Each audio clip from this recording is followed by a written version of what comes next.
to Real Talk Fins Talk. I'm your host, Steve Malloy, and as always, the one and only Dolphin Thirsty Rob Mosley. How Thank you you for doing, the. Rob? Can't complain. Can't I got complain. you. Other than the losing of our past couple of weeks, I can't complain. All right. Hey, Rob, what I want you to do, man, what I'd like you to do, not want you, I'd like you to do, is can you give us a little insight on what you're working on and also about your show in the mornings? Okay, real quick. Always come to dolphinthirsty.com. Just fun stuff. It's we talk everything Dolphins on Dolphin Thirsty. Even throw a little. I found a guy that knows about fantasy football. I mean, throw him on there every Friday. He hits up fantasy football picks and all that for the week. And then we got Dolphins Tribute. Anything that happens in Dolphins world, I make an article on. So it's just all kind of fun. And myself in digging in the trenches, Justin, we have a 10 a.m. show every weekday, basically Monday through Friday, 10 a.m. Eastern Standard Time. And we're a new network. We're not big and fancy like the Fins Talk Sports Network yet. But Bobby's helping us out because we're all one big family, and it's been fun. So, Yeah. and Evan, no, you're going to get one less rating point on the Jets on your bandwagon show there. You're going to get one less viewer, Evan. Take that. Anyway, that's it. So All right. thank you, Steve. Hey, no problem. And as always, ladies and gentlemen, thank you for joining. Hit that like button, subscribe, share with your friends, your family, your neighbors. And we love you joining us tonight. So here we are. Back in the boat again. We're 8-5. We started off. We were 8-3. We were looking pretty good. We were first in the division, number 1 seed. As of now, we're 6th seed, number 2 in our division, and we still have control of our destiny. But it's going to be a big challenge going forward. We've got, in my opinion, folks, I believe we need to win out. And the next 4 games are going to be statement games in one way. And that way is McDaniel, our coach, and can Tua prove to be that franchise quarterback that everybody puts him on the pedestal to be. And I've got some opinions about that a little later in the show coming up soon. Rob, what's your take? Yeah, you said it perfectly. It was a disappointing 2-game West Coast trip. I was hoping for at least at the very minimum a split, and I was really the 49ers didn't bug me as much. I knew the 49ers were really good. They were just in the freaking NFC Championship game last year, just in the Super Bowl a couple years before that. So I know they had a good squad, good coaching staff, and they know how to get the job done. So I took that L, okay. I go, okay, but we got to beat the Chargers. They were coming off a loss. We were coming off a loss. Got to knock them out, and it was ugly. It was one of the worst games for a while for the Dolphins. It's just like we never got that momentum, always out of sync. It just felt, and our touchdowns were hard to kind of celebrate because one was a lucky ass fumble recovery that, it was a bad play by us that actually turns into a touchdown. I give Tyreek Hill kudos for being Johnny on the spot and swooping it up and running it in, and I give him credit for that, but still it was lucky. And then the other one, I remember when we hit that long pass, it's just like you just never felt like we were in a groove.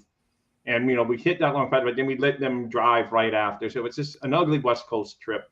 And, we've been talking about this 3-game gauntlet on the road the whole season, and we're already 0-2 on it. And now the toughest game, if you had to tell me the hardest game of the 3 games, I would have told you the Buffalo game's the hardest game of the 3 to win. And now we're already 0-2 on the road. It's just, anyway, it's rough, but still got that fins up. I agree. And you're on point, Rob, on those, on what you said there. Look, what I want to do tonight is I want to talk a little bit about Coach McDaniel. I want to talk a little bit about our quarterback and a little bit about the defense and Josh Boyer. And then we'll get into the Buffalo game, make our predictions and have some stats and things we can go over real quick. So we lost the game 23-17. And like you said, actually it was 2 fluke plays. that fumble and that stumble by the defensive back I'm going to call them San Diego Chargers. The LA Chargers defensive back stumbled, and Tyreek caught the ball and took it in to the house, right? Honestly, I think if that guy did not fall down, I really think that ball either would have been batted down or intercepted. So we got lucky on that one. 2 fluke plays. So that's 14 points right there. And I don't even count the 55-yard field goal, Evan. Oh, no, you have to count it, man. You got to count it. It was garbage. It was garbage time. It was garbage time. It was garbage time. Yeah, but it's good that he can. I know. But at least you know he can hit it. He hadn't hit a 50-plus yarder all season, and now you know he can hit it. And it wasn't garbage time. We still, if we get that onside kick that they bobble, you know, we still get the ball. So at least I know, but I'm saying, but like you're saying, he knew he had to make it. If he misses, it's all over right there. At least he gave us one fighting chance at the end. So he had a little bit of pressure. But yes, it was garbage time, and you knew it was going to take a miracle to win. But you got to give the man some credit. We've been picking on him all year. So no, I'll give him kudos for making that practice shot. That was good because that's all it was, really, just practice. Yeah. But I'll give him kudos for that. So let's talk about our coach. Okay, the next Don Shula, right? Hey, I'm guilty of saying it myself. I said it myself. There's a lot of folks, a lot of fans. He's the next greatest, bestest coach we're going to have. He's going to be the future of the Dolphins franchise. I haven't seen it, and I don't believe it. Change my mind. Show me, McDaniel. Show me that you can win these next 4 games that are going to test this team and your play calling and adjustments that you haven't made yet, especially in the last 2 games, because you've got a big ego. Okay, you think you're I don't know, you think you can outsmart the next guy. Well, guess what? Mr. Staley, the defensive coordinator for the San Diego Chargers, made you and your guy you put on the pedestal and made so supposedly he's going to make the greatest quarterback since Dan Marino look dismal. 25 yards in the first half and 3 completions. That's all I got to say about that. Rob, what's your take? Well, I know you came up with the title of the show tonight. It's a honeymoon over with the coach. And it just depends what you say, honeymoon. Is it honeymoon over for us giving excuses that he's a rookie head coach? Yeah, because to me, the rookie's over. Even though it's still his rookie year, we're coming down towards clutch time, and you can't say, well, it's a rookie coach. He's learned through experience. So to me, you can use the term, maybe we lost the honeymoon on that we give him an excuse for being a rookie coach. But he's not lost the honeymoon for, I don't think, fans. To me, when like the honeymoon's over is when fans start calling for the guy's job and, you know, and all that. Then it's like the fans have, you know, they say the honeymoon's over. Because it's only the honeymoon phase between the fans and whatever. You know, teams operate differently than what fans do, you know. So it's just like, I don't think that honeymoon's over. It just depends what Steve defines honeymoon. Is it, you mean like you think the fans are going to come in on him saying he should be gone, or you just think giving him, like I said, like you're not going to give him the rookie excuse anymore. He has to show up and be the coach. Well, I think it's Darius Rucker's fault. I know, I saw it. He did jinx us. I agree, Evan. Because he says, "Oh, it's finally past us. The Dolphins don't make us cry anymore." I'm like, "Oh boy, he's calling him these seats too soon." Right. No, I think it's I think the honeymoon is over. You know, everybody was all, you know, got the goosebumps and all that, and the hair was sticking up on their arms and all that stuff about Mike McDaniel. He's a real personable guy. He's a real nice guy. You know, he knows he's a running back guru. And he was all into Tua and all this, you know, lovey-dovey with Tua and the whole team for that, which I cannot stand him, the team clowning around like that. We've talked about this before in a couple of episodes past, and I don't like this lollygagging, clowning around kind of stuff. It's time to get to business, man. It's time to put the game face on and go to war. And it's not happening, man. If you look at the game, I don't know how you felt, Rob, but I when I was looking at Tua playing that game, number one, he looked lost. He looked like he didn't know which way to go. He looked like he was scared. He looked like he didn't want to be there. He just didn't. And that's my take on him. Look, is he the franchise quarterback for this team? I'm going to go by the evidence and the sample size that we have right now and the facts. No, he's not. I can change my mind. He's not this franchise quarterback.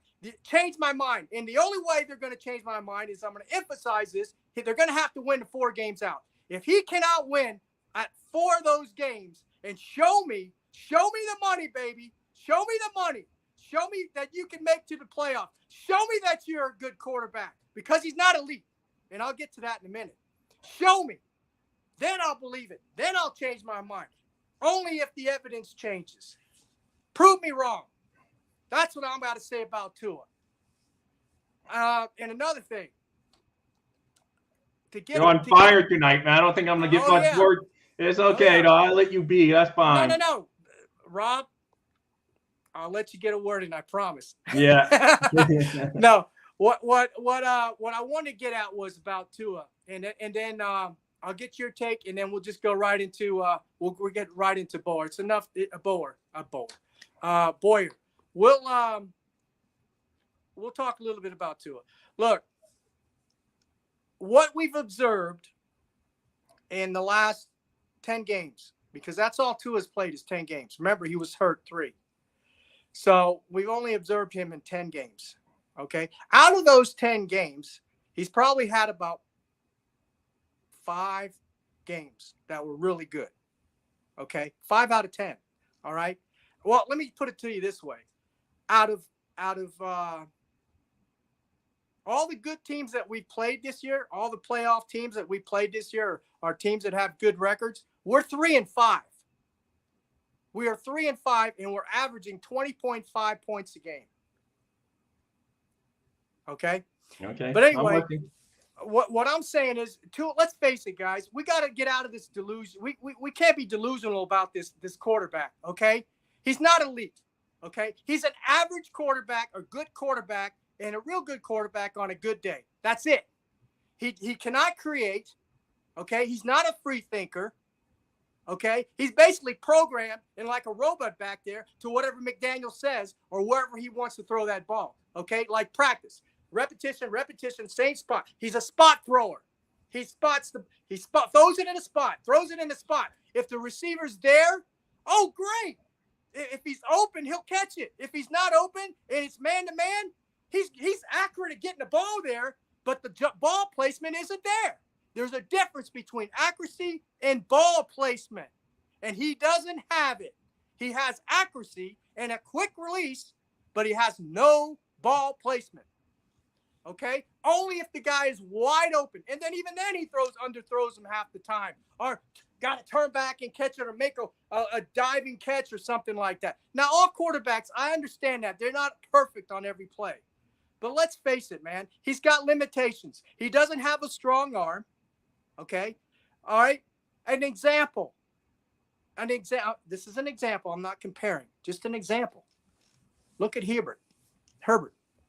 Did you see that throw he made across the field? That's what I mean about having good ball placement, a strong arm, and can create. He did it the whole game to us. The whole game. So he has those limitations, right? Can't create in real time. He cannot create. He's a spot passer. And if you disrupt his timing, guess what?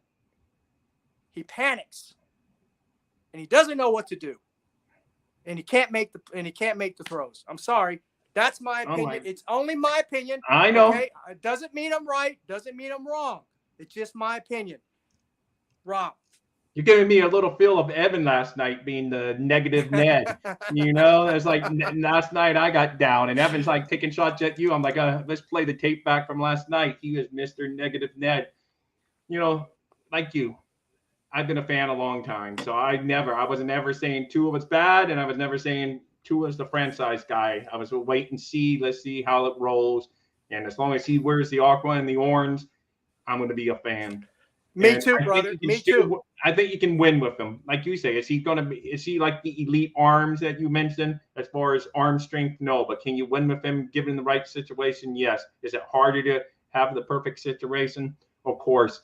But, he's Justin, like Justin pointed out, football's a team game. So it's not all on Tua. I know we love giving the quarterback the big, punch in the mouth more. And we give them the most love when they win, because it's when we're winning, it's like, oh, Tua. And, we go pull the receipts of anyone that anything ever said bad about Tua. And then the minute he's bad, we all go, running, for the hills, because we know that the Tua haters are going to be out in the woodwork. So to me, it's like a lot more. There's a lot more to worry about than just Tua on this team. There's just, the defense needs clutch stops. They need to come up with a big play when they need to come up with a big play. Because you could say, yeah, they played okay the other night, and Justin and I had a little bit of disagreement, but a couple of times when they really could have turned the tide of the game, because we finally get that long touchdown pass to Hill, but then we let them come back and Herbert throws his great pass. That's when you need to step up and stop them. And then right before the half, we sack them.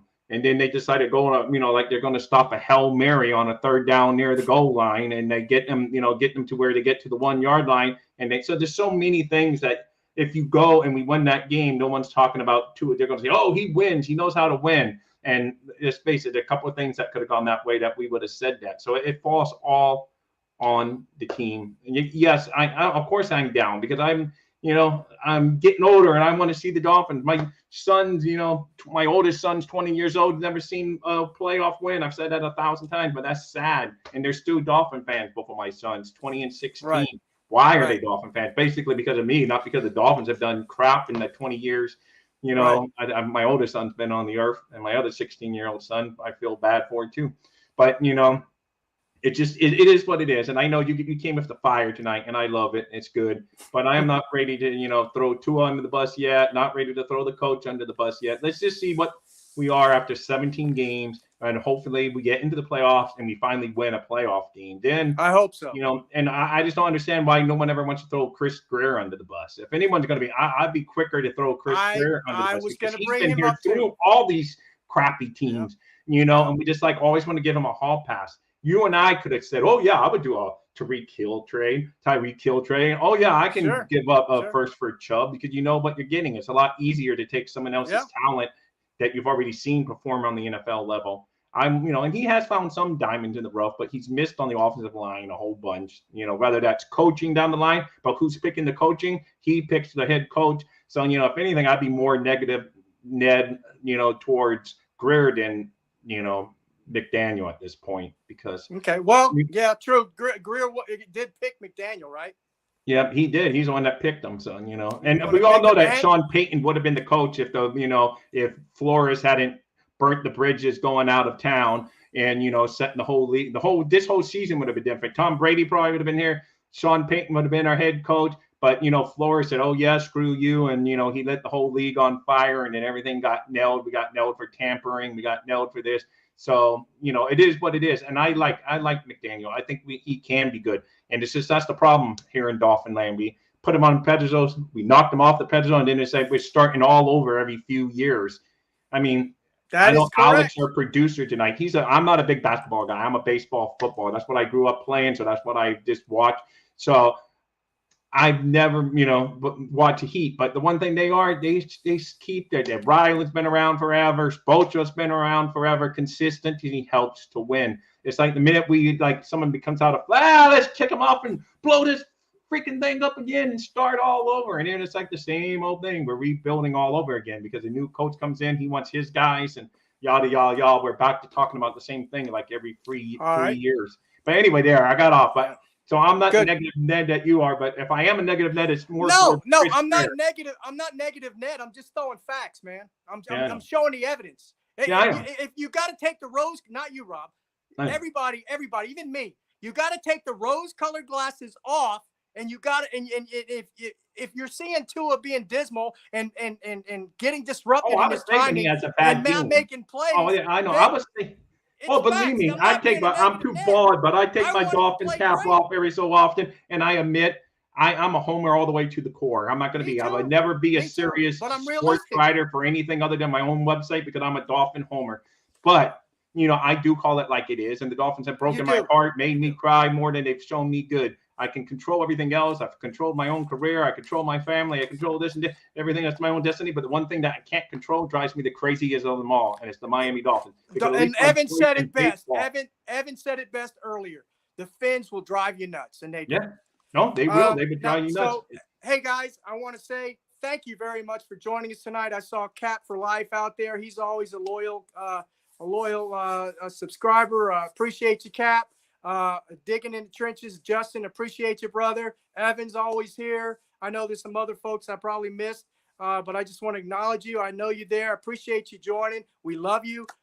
Please like, subscribe, and share with your friends, your neighbors. And don't forget, if you're the 500th subscriber, we're giving away that jersey, that Jalen. Well, it's going to be a random drawing, but yeah, at 500, someone's going to win it. Right. It's going to be Jalen Waddle or the Jafon Holland. Thank you. All right. So enough of that. I got that off my chest. I hope you feel good. I think I was just about to say that you scared Evan out, but he just came back there. Okay. Yeah. I thought we had scared Evan away, but he's back there. Now, and I know digging in trenches. I know Justin saying I'm criticizing Tua. I'm not just criticizing Tua. I'm criticizing McDaniel. I'm criticizing why he didn't make adjustments, and and why he's not running the ball. Why? Yes, I think we can all agree that we need to run the ball more. I mean, if we're not balance, we need to run the ball. Even if it's not productive, you still got to run the ball to show that you can run. That you're at least going to try to run the ball. Because like I said, the first day of the first drive of the Chargers game, 3 incomplete pass. Whether you want to blame them on the receivers, the quarterback, I don't care. It doesn't matter. The end result is 3 incomplete pass, punt, and they get you punt the ball away without even showing run on the first series. At least and run the ball. And I agree. And the way that you're going to help Tua out in this system is you run the freaking ball and you dink and dunk. You don't have to go for the god dog goalpost every time you got the ball. Oh, I agree, Steve. See, man, your anger knocked out that look on your face, Steve. You knocked out the internet. But anyway, yes, we all know digging in the trenches and myself talk every morning about needing to run the ball. And I'm the first one. I grew up in the Dan Marino area, so I'm used to seeing the ball tossed around. But it is what it is, and we don't have that skill set right now. So we got to be balanced. We have. Yes, we do. We do. And I don't care if it's 3 yards of carry. You still got to at least get it, because at least if you get 3 yards of first down, saying it in 7 is a lot better than saying it in 10. And if you get 3 yards on second down, 3, we're still not going to get the first. That's doing the 3-3, but it's still a lot better than 3rd and 10 and vice. So run the damn ball some. I agree. And you can run extended running, even if it's not a running play. Throw more quick screens. You got speed on the outside. One of those is liable to bust. Everything. Somebody just mentioned it. Somebody just mentioned it in the comments. Could you bring that back up, Alex? About hit the running back out of the backfield. Yeah, that was R. Lee. Hey, perfect. Thank you, R. Lee, for joining. Yeah. Good point. Perfect. Yeah, no, that's it. That's what they did. Get the running back out of the backfield. Like Tony Nathan back in the day. I know me and you are older, so we would know that name. But Tony Nathan used to be great at catching the ball out of the backfield. And it's a legitimate weapon because, especially when we got guys like Tyreek Hill and stuff, and they're getting all that concentration, man. You get a running back sneaking out of the backfield, it can be deadly. So, there's all kinds of plays we can offset having to try to throw in the middle of the field. There's more plays than just trying to throw down the middle, right? All right. Well, enough of that. Enough of the offense. I will bring we can get into defense, and I can talk about what Mr. Lee brought up again. He made another good point, but I think it was a little different than what he was saying. The way they played the defense. Let's talk about Josh Boyer, and we only have a few minutes, so we're going to run by this real quick, Rob. Okay. Josh Boyer, cover 0. He needs to stop that crap. He needs to run it at the proper times, not every freaking play. He did at least take it back a little bit this week. He didn't show it a little bit. Yeah, but he did better. But I'm not going to name the quarterback's name because I know we don't like comparisons. But that quarterback on the other team was eating us alive when those cover 0s were coming in. Okay, he and leaving folks wide open. Okay. Also, we had, and I know folks were talking about, well, the offense has got to help the defense and score some points. Yeah, but do you realize that our defense gave the Chargers 18 third down conversions? Yeah, I know that was. I know. 18. Okay, 18. Now, unfortunately, it was like complimentary football the wrong way. It was like the wrong way.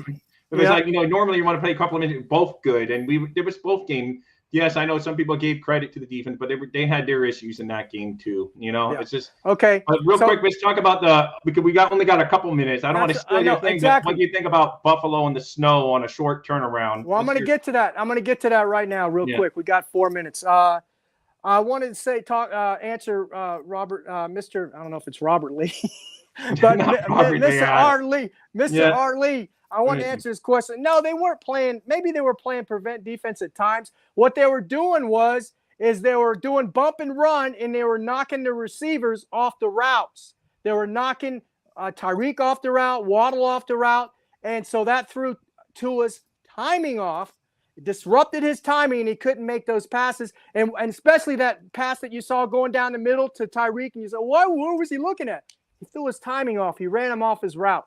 Tua is a spot passer. So that was there. And also they're placing the linebackers back about 8 to 10 yards back, and they were just clogging up the middle, brother. And they had this defense played our offense. They had it down to the science. You watch all 22, and you'll see what I'm talking about. Sorry, I'm not let's get to the Buffalo game. Let's get to the Buffalo game. That dig and just hit you. If he said you love yourself some Herbert, but anyway, that's all. I don't like Herbert. I can't stand Herbert. I like me some Tua, but I wanted to play like Tua. You don't have to play elite. Just play like Tua, okay? All right. Okay, but the Buffalo game's going to be tough. That, to me, if I had to circle one game in the beginning of the season, that's the hardest game on the whole schedule. It was going to be that Buffalo game. Going into Buffalo in the cold months, and then you would have told me, I know people don't want me to whine because it's the NFL. But we're shortened week, moved it to Saturday night after traveling getting back to the wee hours in South Florida on Monday morning, and then they have to fly out by Friday. It's going to be, it's tough. And it's already a good team we're going against. And what the Bills did on defense scares me more than what their offense does. Because did you see what they did to that poor kid? He's a Mike White. He's a Pembroke Pines kid. So I know the name, because he's a couple years older than what my son, but he was like a legend in the rec leagues when we were. Coverman Press. Thank you, Justin. My man Justin corrected me. Coverman Press. Gotcha. There you go. But anyway, so yes, they were killing that Mike White kid. I mean, I almost felt like, oh my God, why are they, sending him back out? And I love how they get no heat for he was obviously, I know it's not like a concussion, but the kid was obviously getting the heck knocked out of him, and they kept on sending him back out there, and there's no national media bashing that. But yeah, I'm afraid for Tua this week. I mean, I'm afraid Me too. Are going to kill him. So I'm worried about it. All right. So we only got a few minutes here. I hope, will Alex give us a couple minutes extra? You're good to go. You're good to Mr. go. Producer? Okay, thank you. Justin will let us borrow a couple minutes. I mean, not Justin. Evan will let us borrow a couple minutes. Evan's got some good ammo now, some good ammunition to use for Finn's bandwagon. So anyway, look, I'm going to tell you the offensive rank for the Bills ranked second. They're second in the NFL. They're good. Yeah, Miami's seventh. Points per game. Bills average 27 points per game. Miami averages 24. Defensive ranking, the Bills are ninth, and they average, their opponents average 17 points a game they allow. Dolphins are ranked 20th, and they allow 24 points per game. Rob, how do you see this Buffalo game going real quick? And I'll give you my prediction. If you feel free to give me your prediction if you'd like. Yeah, I'm going to probably save mine till my Friday show, but I will say that I am almost – Evan last night said 0% chance of winning. I will give the Dolphins a 10% chance of it. There is hope that you can win because it would be so Dolphins to go and win that game after laying the 2 eggs we just laid back-to-back weeks. But I'm too soon to say. But I do not have a very good feeling going into Buffalo. I'll be honest. Justin said, "Run the Wildcat against Buffalo." Yeah. Hey. Wouldn't that be something? Yeah. So look, guys. Honestly, look, I want my Dolphins to win more than anything in this world right now. Okay, as far as football teams and sports go and all that kind of stuff, they're my team. They've been a team. I've said it before. I've said it, and I'm saying it again. Since 1969, I'm a diehard Dolphin fan. Yeah, I criticize my team, and I talk about some players when it's need be, when they're playing bad, when they're playing good. Like, I'll give two kudos to Justin Phillips and Kristen Wilkins had a monster game. Jalen Phillips, you mean, Jay? See, you do love you some Justin Herbert. Who did I say? You said Justin Herbert. You're getting me confused. I messed up names. I messed up names all the time. I do all the time. But Jalen Phillips had a monster game. He's coming on strong. Yeah, and Kristen Wilkins. I Wilkins, agree. Sign him up. Both of them got helmet stickers from me today on Dolphins right Thirsty. A couple other guys did too, but both of them, you're good.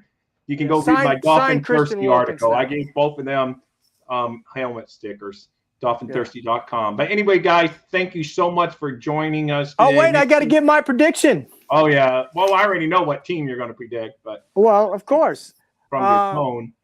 Unfortunately, Buffalo's going to win this game 23, and I'm being generous, 23-10. What were you going to say, Rob? I was just saying, make sure you hit that like and subscribe button to this great network. A lot of good guys, a lot of good Dolphin talk. They got wrestling talk, Miami Heat talk that our producer does tonight, and all of that. So join this network. Make sure you like and subscribe. Thank you so much. Fins up, go Dolphins, and Steve, close it out.